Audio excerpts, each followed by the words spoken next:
नमस्कार ओडिशा शुभ सकाळ आज हूँ अक्टोबर मास 24 तारिख शुक्रवार स्वागत करुच्ची ओडिया टेक न्यूज आ गोटे नुआ भिडियो को आज भिडियोटी आपंप बहुत गुरुत्वपूर्ण होगा जाऊँगी तेणु भिडियोटी को शेष पर्यंत देखूँ और आपण भल पाइबा स्वरूप भिडियोटी को लाइक कर चैनल को सब्सक्राइब कर दिंतु।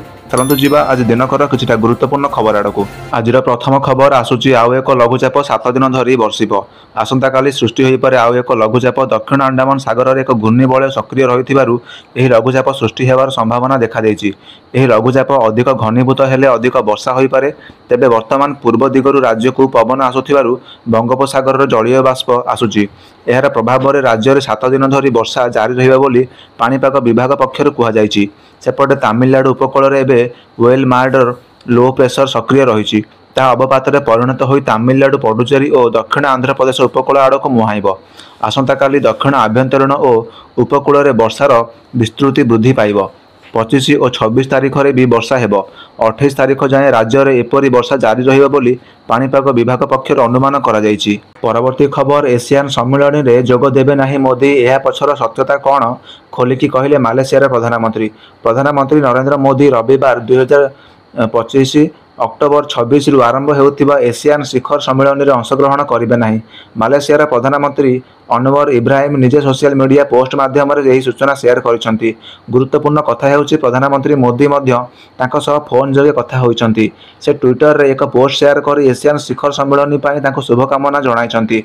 चलित वर्ष मालयेशिया एशियान शिखर सम्मेलन रो अध्यक्षता करिछि। एहा कुआलालंपुर रे अनुष्ठित हेबो। प्रधानमंत्री मोदी शिखर सम्मेलन पर मालयेशिया यात्रा करूना तथापि से बुधवार राति 22 अक्टोबर में मालयेशियार प्रधानमंत्री कथा होते। मालयेशियार प्रधानमंत्री अनवर ट्वीट रे एक पोस्ट शेयर करी कहते गत काली राति मु भारतर प्रधानमंत्री मोदी एक फोन कॉल पाइली जो से मालयेशिया भारतीय द्विपाक्षिक संपर्क को अधिक रणनैतिक एवं व्यापक स्तर में आहरी मजबूत करने प्रयास पर आलोचना करथिले। परवर्ती खबर एटीएम रु टंका उठाइबा नुआ नियम लागू कला आरबीआई। एटीएम रे कारोबार नहीं नुआ नियम लागू करिछि भारतीय रिजर्व बैंक। एथिरे मागणा कारोबार सीमा नगद जमा एवं उठाइबा नियम एवं अतिरिक्त शुल्क अंतर्भुक्त रही। जानतु एटीएम नियम रे कौन परिवर्तन रही। एटीएम कारोबार नगद सीमा एवं बैंक शुल्क संपर्क में आरबीआई नियम स्पष्ट करिछि। मेट्रो सहर गुड़िक ग्राहक माने एटीएम रे 3 थर मागणा कारोबार सुविधा पाई थांती जो नगद उठाण एवं बालांस जांच उभय अंतर्भुक्त थाए। अन्य स्थान में एटीएम ग्राहक मानक 5 थर मागणा कारोबार प्रदान करें। जदि आपण एही सीमा अतिक्रम करती तेबे बैंक गुड़िक एक शुल्क नेबे। प्रति कारोबार पर सर्वाधिक 23 टंका एवं जीएसटी प्रযোज्य रहिबो। किछि बैंक अण आर्थिक कारोबार जेपरिक बालांस चेक पाई 11 टंका आदाय करिथांती। नगद जमा पाई कोनोसी शुल्क नाही। वर्षक 20 लाख किंबा ताठारु अधिक नगद जमा उठाण पाई पैन एवं आधार प्रदान करबा बाध्यतामूलक होइथाय। कलाधन को रोकने यह नियम प्रस्तुत कर बैंक एटीएम बारंबार करंतु नाही। केवल जेतेबेले संपूर्ण आवश्यक हेउची सेतेबेले व्यवहार करंतु। एहा द्वारा आपणकर फीस देबारु रक्षा पाइबे। परवर्ती खबर पाकिस्तान उपरे टंका वर्षा करिबो साउदी अरब। क्राउन प्रिंस को बड़ प्रतिश्रुति देले शाहबाज शरीफ। साउदी अरब और पाकिस्तान मध्य एक गुप्त प्रतिरक्षा चुक्ति होइथिबार जणा पड़िछि। एही चुक्ति अनुसार साउदी अरब पाकिस्तान में प्राय 10 बिलियन अमेरिकीय डॉलर निवेश करिबो एवं एहार बदल में पाकिस्तान साउदी अरब 25,000 सैनिक मुतयन करिबो। रिपोर्ट अनुसार इजराइल एयर स्ट्राइक पर पाकिस्तान प्रधानमंत्री शाहबाज शरीफ एवं सेना मुख्य आसिम मुनीर साउदी अरब गस्त करथिले। एही समय क्राउन प्रिंस मोहम्मद बिन सलमान सह एही प्रतिरक्षा चुक्ति स्वाक्षर होइतिला। पाकिस्तान निजर 4टी ब्रिगेड पाकिस्तानी वायुसेना 2टी स्क्वाड्रन एवं 2टी नौसेना फ्लीट साउदी अरब रे मुतयन करिबो। एही सैन्य माने साउदी अरब उपर हेबाकु थिबा जे कोनोसी आक्रमण को रक्षा करि पारिबे बोली कुहा जाउछि। पाकिस्तान साउदी को सामरिक उपकरण गोला बारूद मोर्टार टैंक एवं कम दूरता मिसाइल जोगाई देबो। यह बदल में साउदी अरब भित्तिभूमि खनि शक्ति और निरापत्ता क्षेत्र में 10 बिलियन डॉलर निवेश करिबो। तेबे साउदी रे मुतयन हेउथिबा प्रत्येक पाकिस्तानी सैनिक मासिक 6,000 साउदी रियल प्राय 16,000 अमेरिकीय डॉलर दरमा पाइबे। साउदी अरब भारत और अफगानिस्तान सहित पाकिस्तान तीर्थता कमाइबारे साहाय्य करिबारे प्रतिश्रुति देइछि। साउदी अरब पाकिस्तान ठारू J-17 एवं J-10 युद्ध विमान किणिबाकू आग्रही थिबा बेले इजराइल को मुकाबिला करिया पई चाइना ठारू पंचम पीढ़ीर फाइटर जेट किणवा उपर आलोचना करुथिबार सूचना मिली। परवर्ती खबर पहाड़ उपर बेआईन बंधुक कारखाना खबर पाई चढ़ाऊ कला पुलिस। चली बेधड़क बंधुक तैयारी खबर पाई चढ़ाऊ कला पुलिस। यही खबर हेउची गजपति जिला मोहन ब्लॉक डंबगुड़ा ग्राम पंचायतर गोलापाजुर गाँव में। यही गाँव घनश्याम प्रधान दीर्घ वर्ष धरी पहाड़ उपर चलाई बंधुक तैयारी कारखाना। मोहना और अबड़ा पुलिस मिलित चढ़ाऊ कर घनश्याम प्रधान और क्रेता हरिश्चंद्र मल्लिक को गिरफ्त करिछि। बंधुक तैयारी व्यवहृत सरंजाम सह 12टी बंधुक जबत करिछि पुलिस। 5,000 टंकार जिला को जिला बंधुक बिकुथिले घनश्याम। गंजाम गजपति और कंधमाल जिला को बंधुक जोगाउथिला अभियुक्त। ए 3 जिले में जो मैंने बेनामी देशी बंधुक क्रय करिसेंति सेमानकु तदंत परिसरभुक्त कराजिबो। आवश्यक अनुसार कार्यानुष्ठान नियाजिबो बोली गजपतिर एसपी कहिसेंति। किछि दिन तले करचबाड़ी पंचायतर हरिश्चंद्र मल्लिक ठारू 2टी देशी बंधुक पाइथिला पुलिस। सही घटना रे खोलताड़ करू करू बंधुक कारखाना पाखरे पहुंची तदंतकारी टीम। हेले एही कारखानार केते देशी बंधुक बिक्री होईची ताहा सठिक तथ्य पुलिस पाई नाही। एबे एने तदंत जारी रखी सूचना मिलवा आगकू जणाई दियाजिबो। परवर्ती खबर राति अधरे राजधानी रे बड़ धरणर एनकाउंटर पुलिस गुली रे टळिले 4 गैंगस्टर। राति अधरे थरिले राजधानी पुलिस गुली रे टळिले 4 गैंगस्टर। जातीय राजधानी दिल्ली रे घटिची यही घटना। दिल्ली रे 4 गैंगस्टर को पुलिस एनकाउंटर। बिहार रो 4 मास्टरमाइंड गैंगस्टर को एनकाउंटर करिछि पुलिस। दिल्ली रो बहादुर शाह मार्ग रे 4 जन को एनकाउंटर करिछि पुलिस। पुलिस उपर को फायरिंग बेले 4 अपराधी निपात। मिलित ऑपरेशन दिल्ली क्राइम ब्रांच एवं बिहार पुलिस रे चलता ऑपरेशन दीर्घ दिन धरी पुलिस टार्गेट रे थिले 4 अपराधी। सिग्मा एंड कंपनी ना रे जनाशुना कुख्यात गैंग थिले एमाने। तेबे आगामी बिहार निर्वाचन में यह गैंग विस्फोरण योजना करुथिबार नै सूचना पाइथिला पुलिस। परवर्ती खबर डीजीसी आनिबाकू जाउछि कड़ा नियम। विमान रे नै पाइबेनि यात्री माने पावर बैंक। विमान रे पावर बैंक व्यवहार उपर रोक लागि पारे। एपरिक यात्री को निज साथी रे पावर बैंक नेबाकू अनुमति मिली न पारे। यह नियम भारत में खूब शीघ्र लागू होबार संभावना मध्य रही। समग्र विश्व में पावर बैंक संबंधित अघटन पर भारत में तत्परता प्रकाश पाई। निकट में दिल्ली दीमापुर जाउथिबा एक इंडिगो विमान में एभली अघटन घटिथिला। विमानटी उड़ान भरिबाकू प्रस्तुत हेउथिला बेले जणे यात्री पाखरे थिबा पावर बैंक निया लागि जाइथिला। डीजीसीए एही विषय अधिक सूचना संग्रह करुछि एवं विकल्प गुड़िक उपर विचार करुछि। खूब शीघ्र एक निष्पत्ति नियाजिबो बोली आशा करा जाउछि।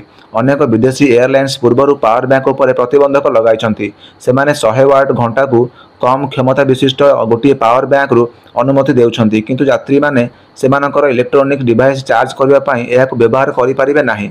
एहा व्यतीत सेमाने विमानर पावर सप्लाई सिस्टम को पावर बैंक रु चार्ज करि परिबे नाही। किछि विदेशी एयरलाइन सीट पॉकेट किंबा सामना सीट तले पावर बैंक रखिबाकू मध्य कहउछन्ति। परवर्ती खबर वेदांतर ढेंकानाल प्रकल्प रे 40,000 लोकों को मिलिबो रोजगार। वेदांत आलुमिनियम ओडिशा रे सबुठारु बड़ प्रकल्प प्रतिष्ठा करिबो। एही प्रकल्प ढेंकानाल जिल्ला रे हेबो। एथिपाई 1 लाख कोटी टंका निवेश हेबो। वेदांत आलुमिनियम रो प्रतिष्ठाता एवं अध्यक्ष अनिल अग्रवाल गुरुवार यह कहिसंति। से आहुरी मध्य कहिसंति जे Vedanta aluminium 30 lakh tonne aluminium plant प्रतिष्ठा करिबो। एही प्रकल्प रे 30,000 रु 40,000 लोक काम पाइबे। प्रकल्प काम सरीबाकू 3.5 वर्ष लागिबो। मुख्यमंत्री मोहन चरण माझी आलोचना पर वेदांत मुख्य अनिल अग्रवाल गणमाध्यम को सूचना देइछन्ति। सांबादिक मानक से कहिसंति मुख्यमंत्री प्रतिश्रुति देइछन्ति जे 1 मासरे जमी मिलिले 3 रु 4 मास भितर प्रकल्प पाई काम आरंभ होइजिबो। प्रकल्प काम सरीबाकू 3 रु 3.5 वर्ष लागिबो। मुख्यमंत्री कहिसंति 1 मास जमी देबे एवं समस्त क्लियरेंस मध्य होइजिबो।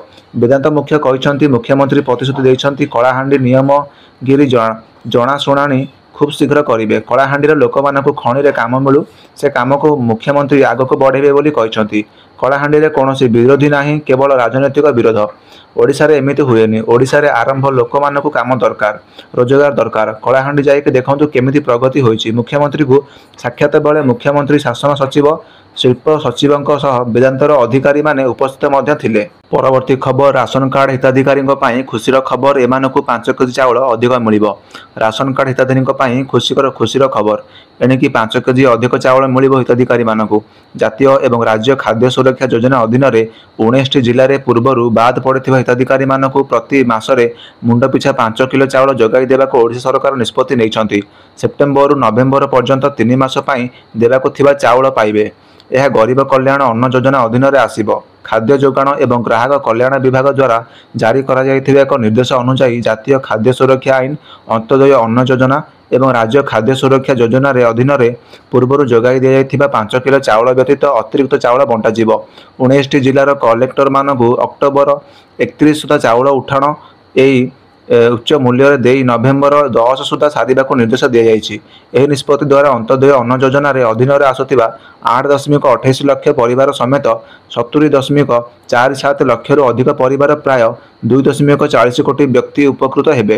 ପ୍ରତ୍ୟେକ ଅନ୍ତ୍ୟୋଦୟ ପରିବାର ଯେଉଁମାନେ ପୂର୍ବରୁ 35 କେଜି ଚାଉଳ ପାଉଥିଲେ ଏବେ 3 ମାସ ପାଇଁ 40 କିଲୋଗ୍ରାମର ଚାଉଳ ପାଇବେ। ସେତେବେଳେ ମନ୍ତ୍ରୀ କହିଥିଲେ 97.40 ଲକ୍ଷ ପରିବାର 3.25 କୋଟି ଲୋକ ପ୍ରଧାନମନ୍ତ୍ରୀ ଗରିବ କଲ୍ୟାଣ ଅନ୍ନ ଯୋଜନା ଏବଂ ରାଜ୍ୟ ଖାଦ୍ୟ ସୁରକ୍ଷା ଯୋଜନା ଅଧୀନରେ ମାଗଣା ଖାଦ୍ୟଶସ୍ୟ ପାଉଛନ୍ତି। ଯାଞ୍ଚ ଚାଲୁ ରହିବା ବେଳେ 30,125 ଅଯୋଗ୍ୟ ରାସନ କାର୍ଡ ହିତାଧିକାରୀମାନଙ୍କୁ ଚିହ୍ନଟ କରାଯାଇଥିଲା। ସେମାନଙ୍କର ନାଁ ତାଲିକାରୁ ବାଦ୍ ଦିଆଯାଇଛି। ଏଥିସହ 6,38,996 ମୃତ ବ୍ୟକ୍ତିଙ୍କର ନାମ ମଧ୍ୟ ଡାଟାବେସ୍ରୁ ହଟାଯାଇଛି। ଏହି ନାମଗୁଡ଼ିକୁ ବାଦ୍ ଦେବା ଦ୍ୱାରା ନୂତନ ଯୋଗ୍ୟ ଆବେଦନକାରୀମାନଙ୍କୁ ଏହି ପ୍ରକ୍ରିୟାରେ ଅନ୍ତର୍ଭୁକ୍ତ କରିବା ପାଇଁ ସ୍ଥାନ ସୃଷ୍ଟି ହୋଇଛି। ମନ୍ତ୍ରୀଙ୍କ କହିବା କଥା, ଅଯୋଗ୍ୟ ହିତାଧିକାରୀମାନଙ୍କୁ ବାଦ୍ ଦେବା ପରେ ଏବେ ସୁଦ୍ଧା 2,05,384 ନୂଆ ପରିବାର ଅର୍ଥାତ୍ 3,87,819 ନୂଆ ହିତାଧିକାରୀମାନଙ୍କୁ ଏହି ଖାଦ୍ୟ ସୁରକ୍ଷା ଯୋଜନାରେ ସାମିଲ କରାଯାଇଛି।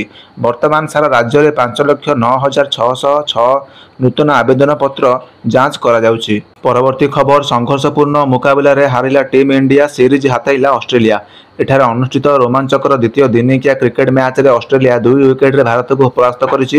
ଏଥିସହ 3ଟି ମ୍ୟାଚ୍ ବିଶିଷ୍ଟ ସିରିଜ୍ରେ 2-0 ଅଗ୍ରଣୀରେ ରହିଲା ଅଷ୍ଟ୍ରେଲିଆ। ଭାରତୀୟ ଟିମ୍ ପ୍ରଥମେ ବ୍ୟାଟିଂ କରି 50 ଓଭରରେ 9 ୱିକେଟ୍ ହରାଇ 264 ରନ୍ କରିଥିଲା। ରୋହିତ ଶର୍ମା ଦଳ ପଦାରୁ ସର୍ବାଧିକ 73 ରନ୍ କରିଥିଲେ। ଶ୍ରେୟସ ଆୟର 61 ରନ୍ର ଇନିଂସ ଖେଳିଥିଲେ। ବିରାଟ କୋହଲି କ୍ରମାଗତ ଦ୍ୱିତୀୟ ଥର ପାଇଁ 0ରେ ଆଉଟ୍ ହୋଇଥିଲେ। ଅନ୍ୟ କୌଣସି ବ୍ୟାଟ୍ସମ୍ୟାନ୍ ସେଭଳି ଆଖିଦୃଶିଆ ପ୍ରଦର୍ଶନ କରି ନ ପାରିଥିଲେ। ଅଷ୍ଟ୍ରେଲିଆ ଆଡାମ ଜାମ୍ପା ସର୍ବାଧିକ 4ଟି ୱିକେଟ୍ ନେଇଥିଲେ। ଜବାବରେ ଅଷ୍ଟ୍ରେଲିଆ 46.2 ଓଭରରେ 8 ୱିକେଟ୍ ହରାଇ ବିଜୟ ହାସଲ କରିନେଇଥିଲା। ମ୍ୟାଥ୍ୟୁ ସଟ୍ସ ମ୍ୟାଚ୍ ବିଜୟୀ 74 ରନ୍ର ଇନିଂସ ଖେଳିଥିଲେ। କୁପର କୋଲନ୍ 61 ରନ୍ କରି ଅପରାଜିତ ରହିଥିଲେ। ଭାରତ ପକ୍ଷରୁ ଅର୍ଶଦୀପ ସିଂ, ୱାଶିଂଟନ ସୁନ୍ଦର ଓ ହର୍ଷିତ ରାଣା 2ଟି ଲେଖାଏଁ ୱିକେଟ୍ ନେଇଥିଲେ। ସିଡନୀ ସିରିଜ୍ରେ ତୃତୀୟ ତଥା ଅନ୍ତିମ ଦିନିକିଆ ମ୍ୟାଚ୍ ଅକ୍ଟୋବର 25ରେ ଖେଳାଯିବ। ଏହି ମ୍ୟାଚ୍ରେ କୋହଲି ଆଉଟ୍ ହେବା ପରେ ଆଡିଲେଡ ଦର୍ଶକମାନଙ୍କୁ ଅଭିନନ୍ଦନ କରିଥିଲେ। ସେ ପରୋକ୍ଷରେ ଆଡିଲେଡର ଏହାକୁ ତାଙ୍କର ଶେଷ ମ୍ୟାଚ୍ ଥିଲା ବୋଲି ସଂକେତ ମଧ୍ୟ ଦେଇଥିଲେ।